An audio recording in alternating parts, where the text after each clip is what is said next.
just the up and downs I think are important. You know, between innings, getting up, getting down. You know, it's more normal. No spring training. Yeah, bunnies. Okay. No spring training, but we have two veteran guys who've seen each other a lot, like you and Posada, kind of battling there for the last out of an inning. I mean, did you get into that? Do you kind of forget it's spring training at times? Is that fun for you? I don't think you ever. You obviously you're trying to work on things, but you know, you still want to compete. So I don't think you ever take a different, aggressiveness into a spring training game during season. So yeah, I think you're definitely, you're out there competing. You want to try and get guys out. So yeah, it's try and get it as close to a real situation as you can. So after you have a few quick innings there, it's kind of nice to try and have to work out of make pitches when you have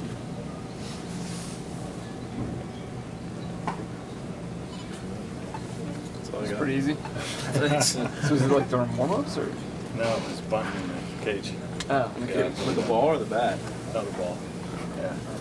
Anybody that walked in late would think this was a regular season game with all the goose eggs up there. Well, I hope so.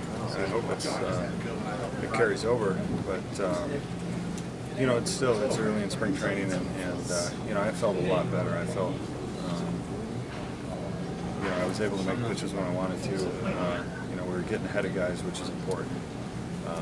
If I can get a lot of first pitch strikes and get guys swinging early, that's always going to help me. So, I felt command-wise, I felt a lot better, especially early in the count, getting ahead and going after guys. You were bunting before the game, right? What's that? It was before the game you were bunting? It was like 3 days ago. Oh, really? Yeah. We all noticed. Yeah. That bunting business is tough here in the National League, huh? Yeah.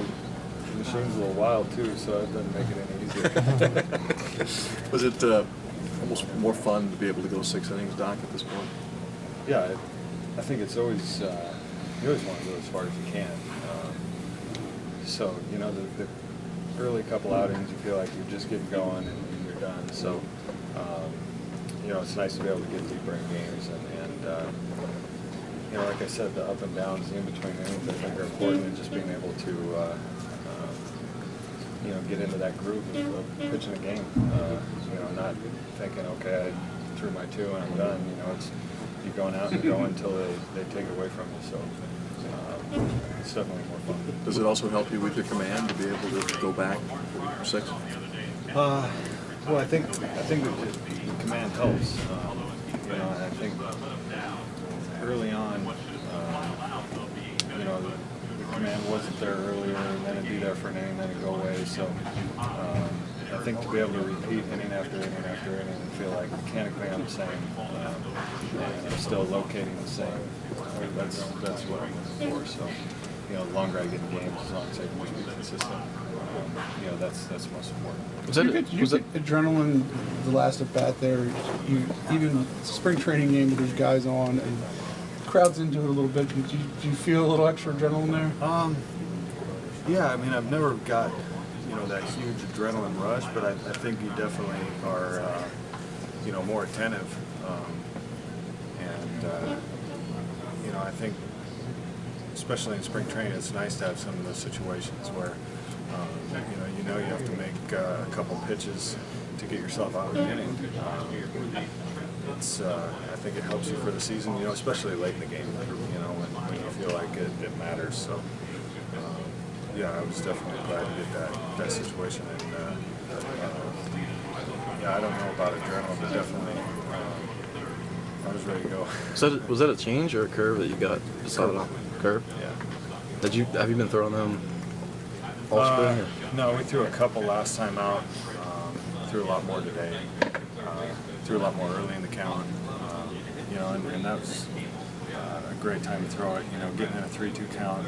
Pitches that you have to throw for strikes, being able to do that. I thought that's what I felt like I was missing. Last year was just consistency of being able to throw it when I had to. So.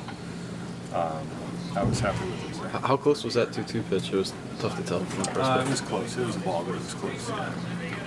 That ball off the machine, what did it come at you and you kind of like defended Yeah, yourself it or came something like yeah, it came at my chest and I tried to block it. So it wasn't like you just made a bad bunt, it was like you're trying to save your life. Self-defense. All right. Drew, I wanted to ask you real quick. Obviously, last year pitched longer into the season than you ever had before, and I think if you add it all up, it was career high innings for you. Obviously, you have a very regimented routine of how you go about doing things. Did you tweak anything, given the way your season played out is a little bit different? I didn't.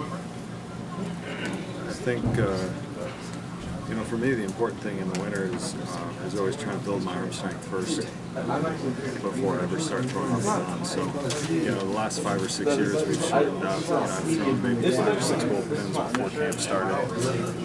If I can build the arm strength, start my cuff weights before I start long tossing, and then long toss as much as I can.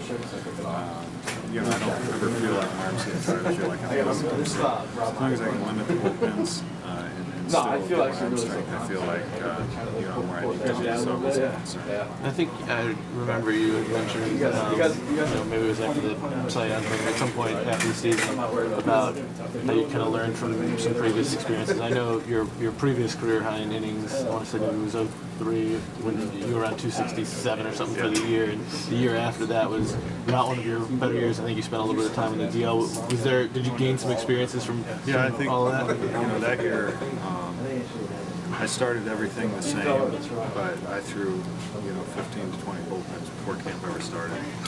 And you know, by the time May came around, I was you know, pretty spent. So you know, I think it's just important for me to build up my arm strength for long tossing instead of trying to do it on the mound. I think that I saved myself a lot of wear and tear by doing that. How many bullpens do you think you threw before this?